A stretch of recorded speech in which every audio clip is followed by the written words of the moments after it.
Hola, ¿cómo estás? Te doy la bienvenida a Tomate un Tec en un capítulo muy especial porque estoy con una profesional que quiero mucho, que es mi compañera, ya te spoileo, de este libro que se llama Crianza en Debate. Se llama Evangelina Cueto, para mí es Eva, es médica pediatra, especialista en adolescencia y un montón de cosas más. Te doy un aplauso. Te aplaudo a vos, entonces. Bienvenida, Eva. Gracias, qué lindo estar acá con vos. Lo mismo digo, para mí sos una nerd también, que machea muy bien con este podcast que es de tecnología, pero también antes te contaba que hablamos mucho de crianza digital, mucha noticia sobre infancias en entornos digitales, sobre videojuegos, sobre plataformas, sobre nuevas leyes, sobre posibles regulaciones. Es que hay algo ahí, ¿no? Entre la tecnología y el chivo expiatorio que implican las infancias y las adolescencias. Y siempre que hay una noticia de tecnología, antes que problematizar sobre los adultos, nos estamos haciendo preguntas acerca de los niños y de los adolescentes, me Sí, parece a mí. Así que por eso el parentesco sí, tan estrecho. es un temón. Pero este libro no es de crianza en entornos digitales, nada más, sino que redobla la apuesta. Es un libro sobre crianza con una hipótesis que trajiste vos y que yo me metí a surfear profundo también, que es si la crianza dejó de pensarse como una tarea colectiva. Total. Y entonces la primera pregunta es la que nos hacen siempre en las entrevistas que dimos y es ¿por qué la crianza está en debate? La crianza está en debate un poco por lo que acabas de adelantar. Para mí Mm, hay algo ahí del desarme comunitario que hace que la crianza sea en un espectro de soledad muy marcado, sobre todo y especialmente para las mujeres, pero más allá de ese prisma de género, lo podemos pensar como que hay una atomización de las familias que nos arrojó a la soledad. ujú. Y entonces en esa coordenada de criar solos, solas, bueno, y ese desarme comunitario que adelantábamos, está claro que tenemos que ponernos a debatir muchas cosas porque hay algo incómodo en el Ujú. criar. Entonces, Sí, esa incomodidad está asociada con invitación a debatir para ver cómo salimos de esa zona tan fea de transitar de esa forma, ¿no? sí, y algo que voy aprendiendo con hijas mellizas de 11 años es que criar termina siendo una tarea incómoda y que vos escribís sobre esto también, como amigarse con esa idea de, bueno, es incómodo, lo que pensaba antes y lo que me parecía así de estricto, esto tiene que ser así porque lo digo yo, puede cambiar, pueden surgir otras necesidades. Absolutamente, es como algo ambivalente y Mm, nosotros tendemos a leer las cosas medio polarmente, mm, polarizadamente, como blanco-negro, y la crianza es un lugar donde hay que disponerse bastante a los matices, le digo yo, como una cosa más matizada, menos extremista, y eso en general, como no es una práctica diaria, nos hace incomodar. Y bueno, mm. esa incomodidad yo creo que hay que abrazarla un poco y salir, sí, no hablo de que la crianza tenga que ser disconfortante, pero sí implica tensiones. Si los vínculos implican tensiones, ¿cómo no lo van, o sea, cómo no los va a implicar el hecho de criar, ¿no? Así Ujú. que sí, amigarse con la incomodidad me parece un gran capítulo de las cosas. Y la gran consigna de Crianza en Debate, con prólogo de Felipe Piña, es revisar. Yo me acuerdo mucho en el proceso, mucho tu insistencia, y la entiendo ahora con el diario del martes, de revisemos. Revisemos cómo nos criaron, cómo era antes, cómo es ahora, y veo cierta tendencia en madres, padres, no solo de la escuela de mis hijas, sino en general. Siempre citamos cómo era cuando nosotros éramos más chicos, ¿no? Absolutamente. Como ese pasado que fue mejor. Claro, para mí está re bueno revisar, pero no para ver una cuestión de qué supera más si el presente o el pasado, casi como una especie de competencia no, o nostálgica o reactiva, Ujú. ¿no? Como que yo veo familias que están absolutamente peleadas con el pasado y casi no rescatan nada, a veces con bastante coherencia y argumentos sólidos, a veces no tanto, y si no lo contrario, una cosa nostalgizar el pasado al punto de, bueno, pero antes era así, entonces me apego, ¿no? Mm. De nuevo, o una repulsión o una especie de cercanía con el pasado que me parece que nunca está en el punto justo. Entonces, revisar, a mí me encantaba como ejercicio, pero como para encontrar como una edición de video, qué Claro. tomamos y con qué nos quedamos y qué tratamos de descartar o de por lo menos cambiar para que la experiencia de la infancia hoy sea mejor y las adulteces también Ujú. en ese espejo. ¿Y qué tiene de distinto? Yo creo saber la respuesta, pero quiero escucharte a vos. ¿Qué tiene de distinto Crianza en Debate que no tenga otro libro sobre crianza? Para mí tiene, por supuesto que hay otros libros que también se combinan bien con el adjetivo que voy a compartir, pero para mí es un libro honesto. Es un libro honesto que intenta decir, bueno, a ver, revisemos este pasado del que estamos hablando ahora, cómo era antes, cuáles fueron nuestras experiencias infantiles. No para uniformar, porque está claro que esta experiencia también es heterogénea, no es única, no es uniforme, pero me parece interesante eso, salir a revisar honestamente para ver con qué nos quedamos y qué desechamos. Ujú. Me parece que esa es por ahí la clave y una invitación. Es un libro que también conlleva un llamado a la acción. Eso me gusta porque al final, bueno, spoileamos qué va a ser ya a esta altura. Sí. Espero que lo hayan leído muchos y muchas. Y la realidad es que esto de haber hecho participar, porque bueno, ya lo sabés, es un poco absurdo porque las dos sabemos de qué se trató el proceso, pero invitar y conversar con niños, con niños y con incluso adolescentes tempranos Sí, sobre cómo lo veían ellos, ellas, me parece recontra clave. La sí, participación me parece que es el elemento que lo hace único, ¿no? Como sí. es un libro que implica eso. El capítulo final y también idea de Eva, que hace muchos años que trabajás en el consultorio con infancias y familias, ¿no? Con Sí. niños, niñas, adolescentes Ujú. y familias, fue, bueno, hablemos de los temas del libro con los chicos y chicas. Y es hermoso y todavía me pasa que me encontré el otro día uno de los chicos que estuvo en el conversatorio que hicimos para el libro y me pedían otro encuentro. Qué Me van lindo. pidiendo diferentes encuentros y es hermoso porque la sensación es que tienen ganas de hablar los chicos. Tienen ganas de hablar y tienen pocos espacios. Mira, en la adolescencia hay como un prejuicio que dice, no hablan, están siempre aparte, y yo creo que lo que faltan son espacios intergeneracionales para conversar, Mm, porque cuando abrís, cuando tirás una pequeña chispa, la verdad que el fuego es hermoso, y nutrirnos de eso también, no solo como habilitemos la palabra solo para que se expresen, no, que se expresen, pero realmente hacer uso de esa palabra, porque realmente a veces es muy nutritiva y tiran pistas muy claves. mm, De nuevo, estamos hablando de tecnología también, ¿no? sí. Ya me adelantaste de qué es el podcast, entonces es importante como narrar esto de las tecnologías. Ellos tienen respuestas en relación a eso, Mm, tienen hipótesis y muchas veces las lecturas son muy diferentes. Y con esto no quiero decir salirnos del rol adulto. Sí, está bien, recuperémoslo, hagamos cosas con eso, restringamos todo lo que haya que restringir, pero no sin ellos, ujú. porque a veces aparecen cuestiones más prohibicionistas y demás donde no está involucrada y no está participada la voz que más importa, que es la de ellos. Está buenísimo.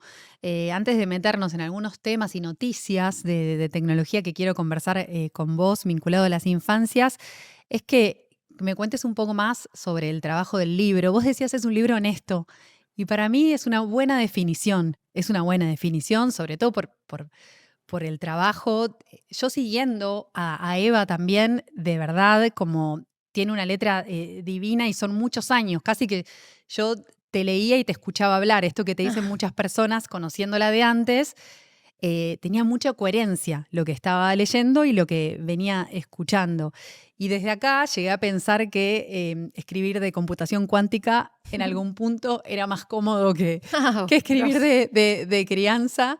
Y así todo me parece que es un trabajo verdaderamente honesto. Es que es difícil, ¿viste? De crianza por ahí, que es algo tan universal y donde por H o por B todo el mundo está en contacto con el hecho de criar. Entonces aparece como una tendencia a banalizarlo y a pensar que es una Totalmente. cuestión súper fácil y no sé qué. De hecho, bueno, llueven influencers de crianza que muchas veces se celebran, porque a mí me Sí, encanta que estén presentes y que se pueda problematizar sobre eso. Pero a veces también se banaliza. Y es recontra. un tema que no es banal, que implica haber, desde mi punto de vista, haber escuchado mucho, especialmente familias, pero también niños y niñas. O sea, haberme tomado el trabajo singular de escucharlos a Sí, ellos. sí, no, y bueno, Eva tiene un enfoque que suma el marco de derechos de los niños y niñas y adolescentes, y para mí eso fue clave también, porque hacía mucho que no escuchaba a una profesional que me hable de derechos de los niños, cuando para mí, esto también lo conversamos mucho, yo te decía, para mí en la primaria era casi una materia Claro. aprenderme de memoria los derechos, ¿no? Sí, Nuestros, bueno, yo en sí. eso soy recontrafanática, me encanta pensar el encuadre de derechos porque en la Argentina tenemos leyes que son pioneras. Primero tenemos la Convención Mm, de Niños, Niñas y Adolescentes que de nuevo decís, por qué hablamos de derechos? Porque realmente está todo dicho ahí, tenemos leyes preciosas, el tema es que eso se se transfiera a la ciudadanía real, a la tangible. Leyes hermosas, pero un desfasaje con lo que pasa hoy con la ciudadanía juvenil e infantil también. Si nosotros cumplimos esas leyes, no necesitaríamos decir cosas tales como crianza respetuosa, crianza esto, crianza lo otro, porque está ahí. ¿A qué llaman crianza respetuosa? Nunca Bueno. entendí, si bien también hay líneas sobre este tema en el libro, yo no entiendo bien qué es la crianza ¿qué es, respetuosa. no? Y lo que pasa es que, de nuevo, está banalizado. No me parece mal señalar que la crianza debe ser respetuosa. Si lo tomamos como una nota mental, está buenísimo adjetivarlo así porque lamentablemente la vulneración de derechos de las infancias existe y como venimos de paradigmas más autoritarios para criar, por ahí revisar cómo estamos criando y decir, che, ojo que tiene que ser respetuosa, parece una redundancia, pero no. O sea, evidentemente hay que volverlo a decir. El tema es que esto se confunde, sobre todo en el universo de las redes sociales, con cosas varias, como, bueno, hago crianza respetuosa, hago el verbo, ¿no? ¿Sabes con qué lo relaciono? Porque me llegó, el concepto de crianza respetuosa me llegó en el momento de libre demanda de teta, ¿no? Claro. Amamanté por 20 meses a mellizas al unísono. ¡Wow! Y Un montón. me acuerdo que tenía cierto ligue para mí el concepto de, bueno, que hagan lo que quieran, respetamos lo que quieren estas criaturitas. Ligado a prácticas, que son un poco que se confunden con muchas cosas, pero sí, yo creo que hay desde una cuestión de, tengo muebles Montessori, mis hijos andan con pies descalzos, los porteo, doy lactancia libre de demanda, entonces, por ende, mi práctica es respetuosa. Bueno, es más discutible. Claro. Pero de nuevo, creo que eso es por la banalización de los discursos de redes sociales. Respetar la crianza para mí es encuadrarlos en los derechos vigentes. Si nosotros repasamos cuáles son esos derechos que se centran fundamentalmente en el desarrollo de la autonomía, en la participación de ellos y en una cuestión de estar a la orden del cuidado para que esos seres después se desplieguen con total autonomía, me parece que vamos por el camino correcto y ahí ya no habría que tener recordatorios. Me gusta, detengámonos en autonomía y quería hablar del control versus el cuidado, ¿no? Hablamos también de esto. El libro tiene un capítulo sobre controles parentales, pero en algún punto se puede traspolar a diferentes capítulos, ¿no? Del libro. Hagamos una diferenciación primero, ¿no?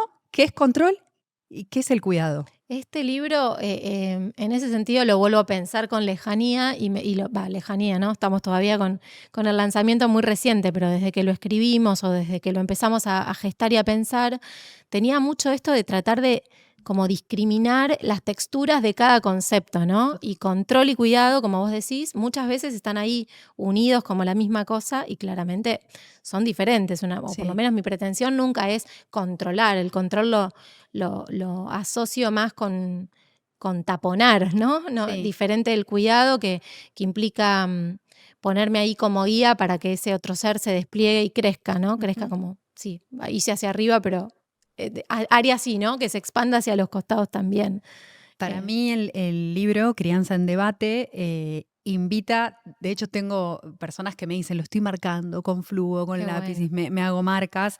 Acá marqué una frase que vos escribís: cuidado es plantear la distribución del tiempo, de la economía y del deseo, ¿no? Por parte de los adultos, cómo vamos a administrar y cómo vamos a mediar. El control tiene gusto también a hipervigilancia, ¿no? Como hacer agentes de la CIA en algún punto, que hay una tendencia también adulta a no sé por qué tener conocimiento todo el tiempo de lo que está haciendo tu hijo o tu hija. Eso es impresionante. ¿Cómo lo ves vos en el consultorio y en tus lecturas, conversaciones con colegas? A mí me da casi fobia eso porque, bueno, en las discusiones de sociedades científicas hay mucho de esto, ¿no? De los controles parentales. Ya control, insisto, es una palabra que me queda incómoda.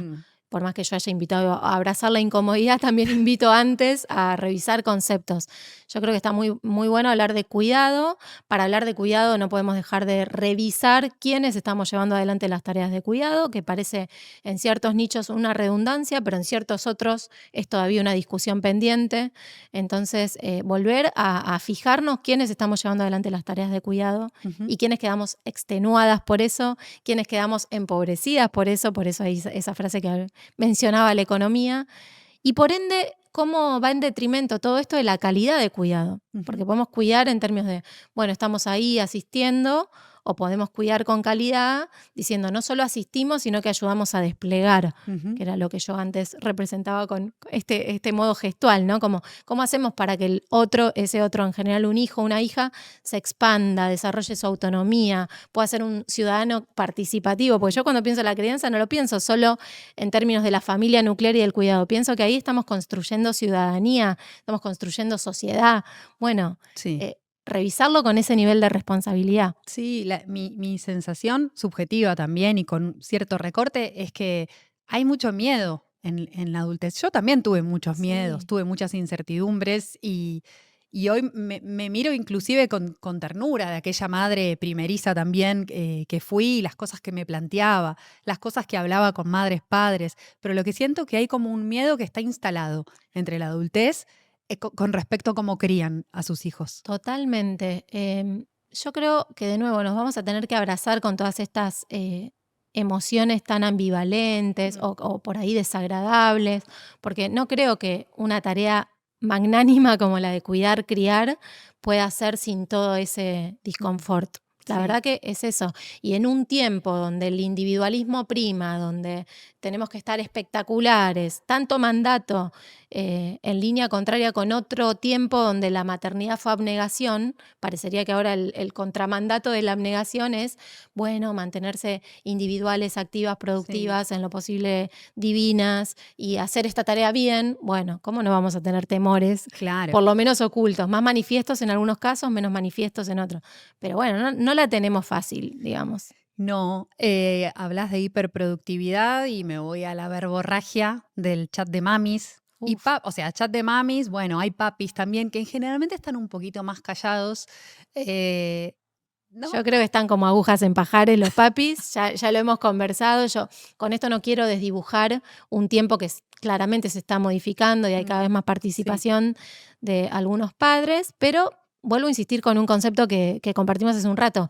Las tareas de cuidado siguen estando en manos de madres, predominantemente de madres, las que sabemos qué carpetas tienen que llevar y de gusto, porque yo detesto esta carga mental que muchas veces es hasta improductiva. O sea, a mí no me molesta tener la cabeza ocupada con cosas que sé que, o que yo entiendo, que pueden cambiarle la calidad de vida a mi hijo, a mi hija. Pero me molesta mucho tener la fotocopia, la carpeta, la cartulina de tal color. Lo detesto. Y eso está bien precipitado en el chat de mami, ¿no? Sí, hay unos textos de parodia sobre el chat de mami que escribe Eva. Descarga, te diría, descarga porque a mí me pesa. Es muy genial y muy gracioso también. Yo tengo la suerte, y de vuelta, vuelvo a mi recorte. Tengo la suerte de tener un chat bastante funcional, no tengo mucha queja. Hace muchos años que tengo ese chat y, ¿viste? Al contrario, a veces me gustaría que salga un poquito más de riña, un poco más de picor, nada.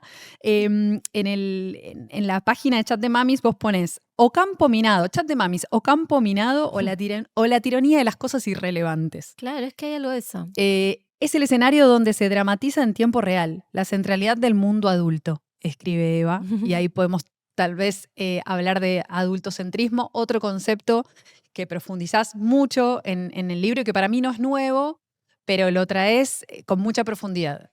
No es nuevo, pero a veces nos cuesta ser conscientes de eso.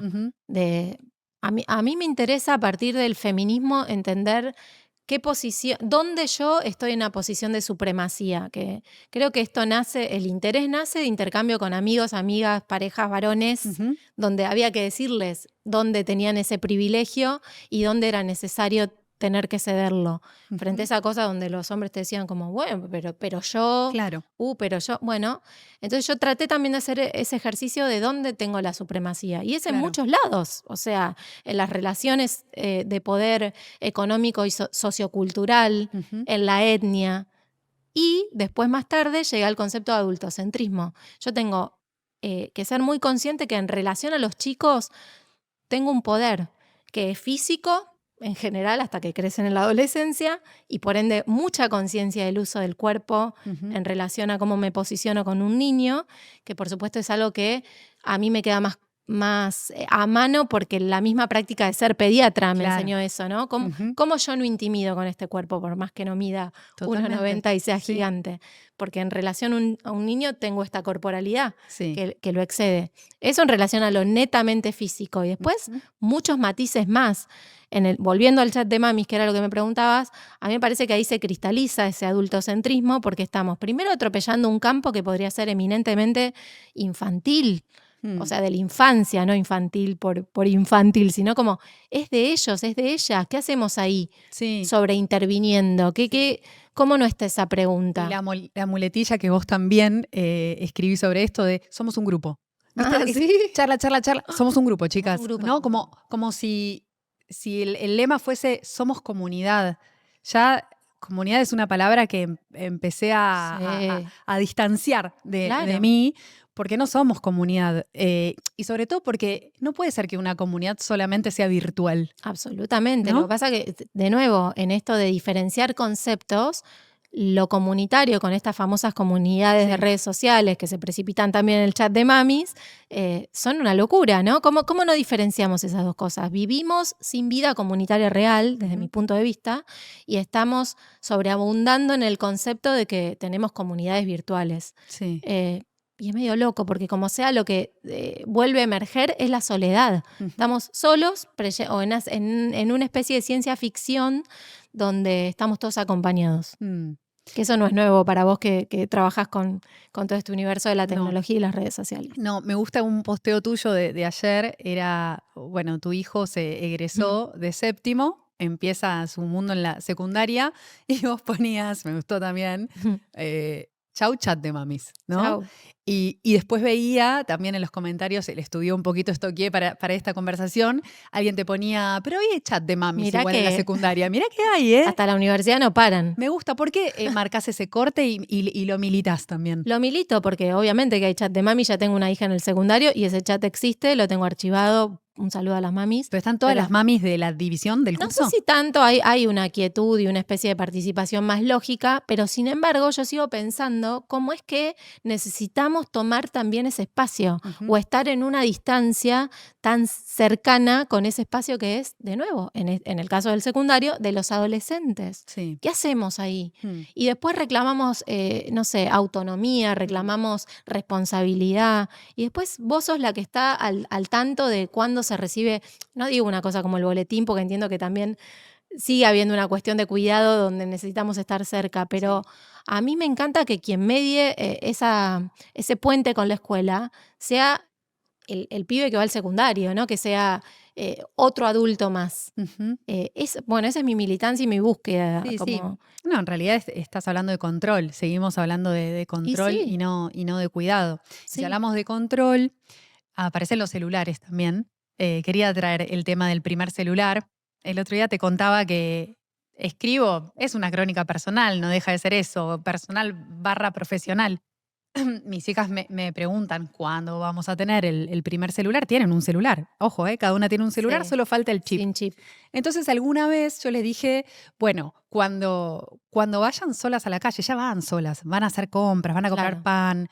em, y es medio como un juego buscón lo que quiero hacer también, claro. porque yo lo que estoy haciendo es alargando ese tiempo a que tengan WhatsApp y otras herramientas, a que tengan redes sociales. Siento que el celular, también hubo mucha disputa porque hubo padres y madres militando que no tiene que ser un regalo para Navidad, que no es un juguete el celular. Y el promedio de edad al que acceden los chicos y chicas a un celular acá en la Argentina es Re 9 temprano. años y medio, Súper. según la encuesta de Kids Online de De UNICEF. UNICEF. Y entonces la pregunta es, así como alguna vez te lo pregunté y jugamos un poco con esto, si te preguntan mucho por el primer celular, ¿cuándo dárselo? ¿Por Sí. qué? ¿Ante qué necesidad? Yo entiendo que estos puntos de corte o esta especie de mensaje claro donde haya que poner una edad y demás sean una especie de necesidad social como placebo para la calma, Mm, y que las sociedades científicas también tienen que decir algo más uniforme, porque no podemos decir, bueno, en cada caso, mm, pero sí yo creo que después individualmente hay que problematizarlo en cada caso. sí, ¿Cuál es el uso? ¿Cuál es el acompañamiento para ese uso? sí. ¿Qué querés hacer con un celular? Eh, Todas esas preguntas tienen que estar. Ya creo que estamos como usándolo como una muletilla, pero el diálogo es la única tecnología que no obsolece, lo voy a decir 1000 veces, Sí, porque lo creo así. Si nosotros dialogamos, pero de verdad, sí, y para colmo, antes de estar problematizando sobre tecnologías e infancias, nos hacemos preguntas sobre nosotros mismos, creo que estamos totalmente. más cerca de encontrar esa respuesta sin que tenga que ser tan prescriptiva. Mm, De nuevo, bueno, la edad es los 13, la edad hasta los 16, no redes sociales. Bueno, antes de eso, yo creo que hay preguntas que hacer, y vuelvo a insistir con lo del comienzo, y pibes a los que participar, porque lo vimos en sí, carne y hueso el sí, día del conversatorio con niños, sí, niñas, que además tienen argumentos que no son solo manipuladores con el fin de tener ese celu lo antes posible. sí. Verdaderamente, ellos también están preocupados y comprometidos con que ese uso no sea tan... eh, que no les haga mal, Mm, básicamente. Si, sí. si los escuchás con sensibilidad y les contás, bueno, cuáles son nuestras preocupaciones y nos disponemos al intercambio, yo creo que salen cosas muy ricas. Recontra, lo que me gusta muchísimo de estas charlas con vos, de este libro y de años ya, es que, bueno, una puede ir flexibilizándose, ¿no? Como, y no quedarte anclada en algunos pensamientos y en algunas formas. Y creo que por eso es que traigo, bueno, me parece que mis hijas ya están listas para tener ese chip. Y me parece que va a ser antes de los 12 años, ¿no? Claro. El otro día alguien me decía, pero la SAP dice que a partir de los 12 años. Y yo le decía, lo de chavo, le decía, no, papá, pero igual son 6 meses antes, ¿no? Ah, No claro. pasa nada. Claro, no Pasa es que eso. el día que cumple 12. No, Claro, pero de nuevo, una cosa yo comprendo, porque además formo parte de esas claro. sociedades científicas, de que los discursos tienen que ser uniformes y Mm, además nos están demandando casi sí, una cuestión prescriptiva.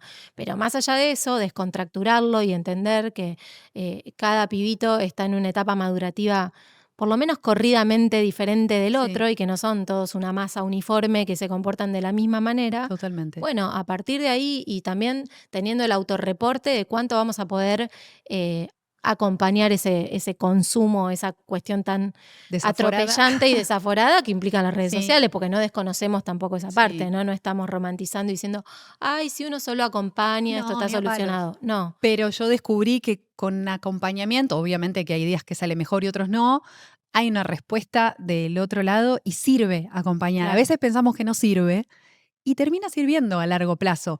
Por eso Sí, me parece que no darles nada, prohibir y de un día para el otro decir, bueno, este es tu primer celular, haz lo que quieras, para mí termina siendo un poco atropellado. Siento que hay un camino y de vuelta que es re singular. Es re cada familia, cada caso, total. ¿no? Cada vida. Cada vida, exactamente. Quiero traer una noticia que es la noticia de este último tiempo y es el caso de Australia. Ah, Australia prohibió el uso de redes sociales a menores de 16 años. Hace un año ya conocíamos esta noticia. Resulta que ahora se empezó a implementar la ley y TikTok, Meta y otras redes sociales tienen que empezar a limitar, a cerrar, a bloquear cuentas de chicos y chicas de 16 años. Esto obviamente trae mucha polémica. Inclusive desde UNICEF, Australia dicen, esto no es suficiente, esto no va a alcanzar. claro. ¿Qué pensamos de este tipo de prohibiciones que empieza a ser tendencia? Porque Malasia, Dinamarca y algunos países de la Unión Europea empiezan a abrazar estas ideas de limitar o bloquear el acceso temprano a redes sociales. A mí ya la palabra prohibición Mm, en general me queda súper incómoda. Entiendo y celebro también que sean medidas, porque como sea, bueno, se está intentando hacer algo con respecto eh, a, a una situación que señalamos como problemática. sí. Pero el tema es, si bien yo creo que las tecnologías están abonando mucho a este caldo de cultivo complicado social en el que estamos inmersos, creo que tampoco es lo único. O sea, No. para mí la falta de vida comunitaria también podría ser una respuesta a todos esos problemas de salud mental que señalan sobre los adolescentes y sobre los niños y no está en agenda. Mm, O en general no está en agenda. O sea, creo que las discusiones, otra vez, son polares. Es prohibimos o dejamos, como si no hubiese nada en el medio.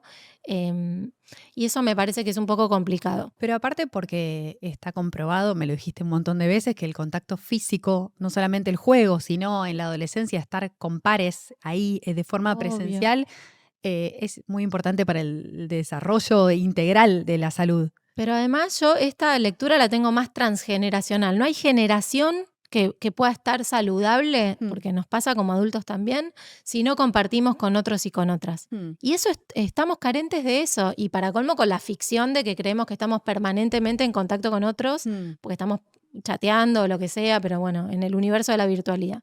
Nos falta esto, nos falta conversación, nos falta cercanía, nos falta tejido comunitario más real, Sí. comprometernos con causas no altruistas desde la cuestión así caritativa, no lo digo porque de nuevo me alejo de esas ideas, pero sí de militancias que tengan que ver con la transformación social desde lo más profundo. Sí. Nos falta eso, y de nuevo, y eso es transgeneracional, no vamos a resolver la crisis de este agujero existencial en el que estamos todos y todas prohibiendo una plataforma. Y no vamos a salvar a los pibes del mundo que les estamos dejando solo con eso. Yo creo Claro. que hay que reacomodar el tejido social que está absolutamente desarmado. Sí, yo creo que falta mirada crítica sobre las tecnologías.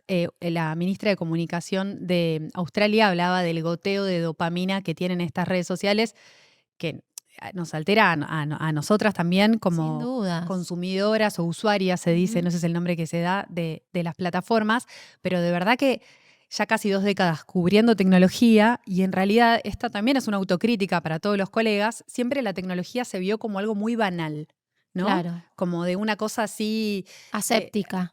como- sí, y una cosa muy apasionada, como de Ah, ciencia ficción, de no nos preguntamos cómo está hecha ok. Internet, ni, bueno, imagínate qué es blockchain, ¿no? Pero, o qué pasa que me produce este efecto la plataforma social. Siempre escribimos de una manera banal sobre el tema, Ujú. y en los últimos años hay una mirada distinta, de una mirada más de la gobernanza, de cómo está hecho esto, qué me está haciendo, pero es muy nuevo, es novedoso también. Para mí es recontra interesante eso, y volviendo al libro, justamente a mí me encantaba la idea de escribir con vos porque traías esa parte, ¿no? Como esa combinación de miradas donde, ¿y qué dice la gente que verdaderamente Ujú. sabe de tecnologías? ¿Qué hay detrás? Sí, ¿Cómo se decodifica todo esto? sí. Y bueno, y desde el rol de ustedes, que son, bueno, en tu caso periodista y Mm. especializada en tecnología, divulgar esa arquitectura, ese Sí. armado que hay por detrás, que muchas personas no tienen ni idea de qué se trata y realmente creen que,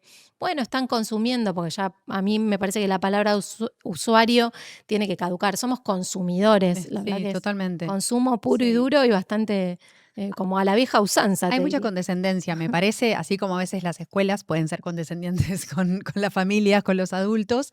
Creo que estas plataformas, la gente detrás de estas plataformas, es condescendiente con las familias. Entonces, te da herramientas todo el tiempo. Siempre son las mismas. Claro. Son los controles parentales, es el control y la vigilancia como solución para esa vida digital de tus hijos. Claro, una especie de corrección política Exacto. de, bueno, no, nosotros también cuidamos a las infancias, a las adolescencias, porque tenemos tal o cual medida para que se ponga en marcha. Bueno, sí, Ujú.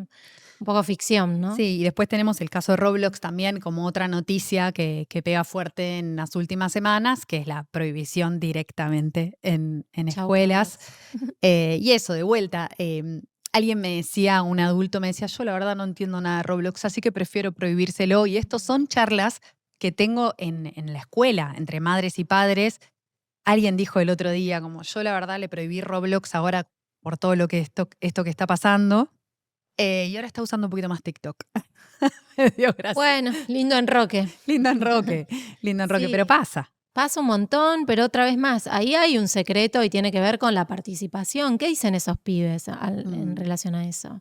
Para mí tomarse el rato de conversar, preguntarles qué hay en Roblox que te interese, vos ves riesgos en Roblox, problematizarlo, bueno, y tomarse el tiempo, ¿no? Por Sí. eso te decía, para mí el rol de los comunicadores en tecnología es recontra clave. Mm. Cuéntenos de qué se trata todo esto. Sí, Más allá de que uno infiere, bueno, sí, hay intereses económicos por detrás. Bueno, pero además de eso, ¿cuál sí. es la arquitectura por detrás que hace que uno esté casi como un bichito en la luz pegado a este tipo de usos, ¿no? Sí. ¿Qué pasa ahí? Es difícil cuidar algo que no conocemos. O sea, por eso realmente tenemos que hacer ese doble clic Total. en las herramientas. Es tomarnos el tiempo de conocer. No va a quedar mucha otra opción. Es esta sobreprotección, infraprotección, ¿no? Que vos también hablas de esto, de qué pasa en el mundo me sale siempre físico, pero porque el mundo real también puede ser virtual, Claro, lo venimos sí. charlando, ¿no? Pero ¿qué pasa con esto? Que sucede en la calle, este cuidado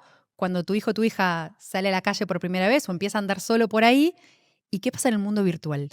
Por eso yo hablaba de la vida comunitaria en el mejor de los sentidos. Para mí hay algo del espacio público que está absolutamente en crisis y donde no salimos a la calle, no tenemos espacios comunes, no, las plazas, bueno, en el caso de la capital federal, están elocuentemente enrejadas directamente para que Sí. nos quede claro.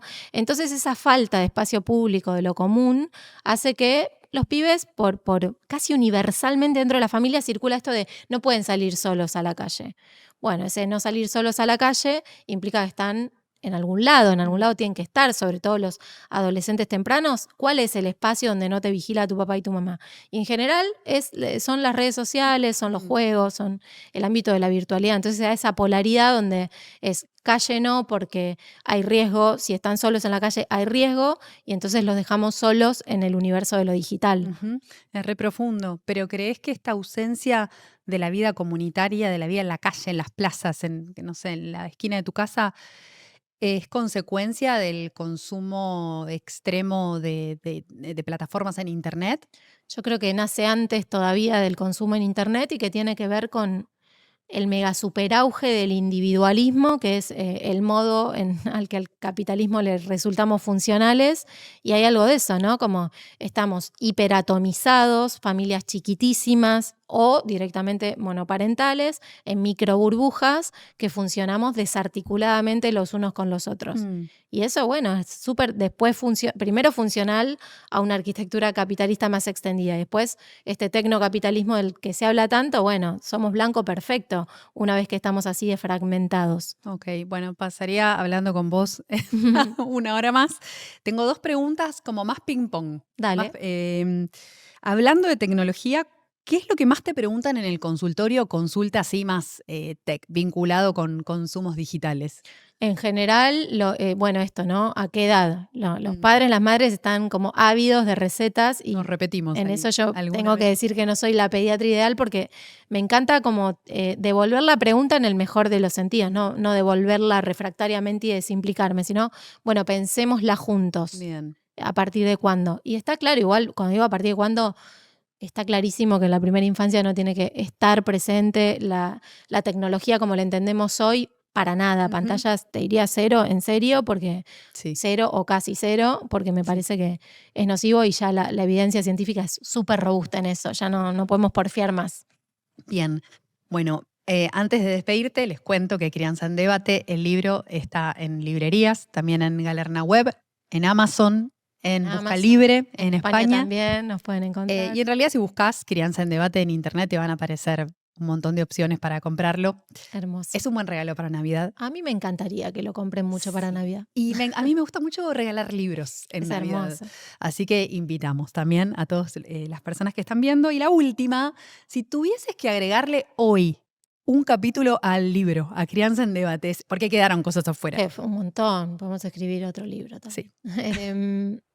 ¿Qué le agregaría? Creo que cargaría todavía más las tintas sobre la participación juvenil e infantil, ¿no? Como que algo de eso desarrollaría todavía un poco más. Ok. Me encantaría. Está esbozado, está contado, tenemos el ejemplo en vivo del conversatorio con niños y niñas, pero me gustaría desarrollarlo más para ver si puede ser redoblar la apuesta y que el llamado a la acción sea por duplicado, digamos. Bien, este es un bebito, este libro hace Mm, poquito que salió. sí. Faltan un montón de cosas todavía, así que bueno, invitamos entonces a que lo lean y que debatamos. Que debatamos eso, que haya más espacios de intercambio. A mí Ujú. me encantan, me divierten un montón. Sí, es hermoso. Bueno, muchas gracias A por vos, venir. a vos. Placer. Siempre hermoso conversar.